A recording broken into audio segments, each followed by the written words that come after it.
Praise the lord to everyone. ఈరోజు దేవుడు మనందరితో మాట్లాడేటువంటి మాట ఏంటనంటే, బుద్ధి జ్ఞానముల సర్వ సంపదలు ఆయన యందే గుప్తములై ఉన్నవి.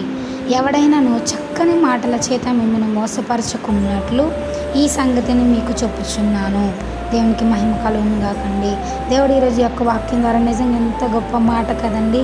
దేవుడు ఈరోజు నీతోను నాతోను ఈ యొక్క వాక్యం ద్వారా మాట్లాడాలని ఆశపడతా ఉన్నారండి. నిజంగా బుద్ధి జ్ఞానములు సర్వ సంపదలు, బుద్ధి జ్ఞానముల యొక్క సర్వ సంపదలు దేవుని యందే గుప్తములైనవి, అంటే ఆయన యందే ఇమిడి ఉన్నాయి అన్నమాట. సో ఎవడైనా చక్కని మాటల చేత మేము మోసపరచకుండానట్లు ఈ సంగతిని చెప్పుచున్నాను అని దేవుడు మాట్లాడుతూ ఉన్నారండి. అంటే ఏది కావాలన్నా మనకి బుద్ధి జ్ఞానముల సర్వ సంపదలు, అంటే ప్రతి విషయము, ప్రతి ఒక్క మాట, ప్రతిదీ దేవునిలోనే గుప్తములై ఉన్నాయి. అప్పుడు మనం ఎవరిని ఆశ్రయించాలి అని అంటే దేవుణ్ణి ఆశ్రయించి దేవుణ్ణి అడిగితే తప్పక ఇస్తాడు. సో ఎవరైనా చక్కని మాట చేత మనల్ని మోసపరచుకుని ఉంటున్నట్లే ఈ యొక్క సంగతి చెప్తా ఉన్నారంట. ఎందుకంటే ఈ యొక్క లోకంలో చూసుకున్న మాట చేతనే కదండి ఒక మనిషిని పడేయాలని చాలామంది చూస్తుంటారు.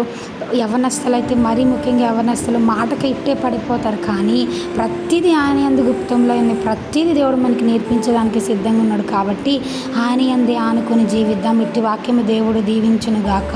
ఆమేన్.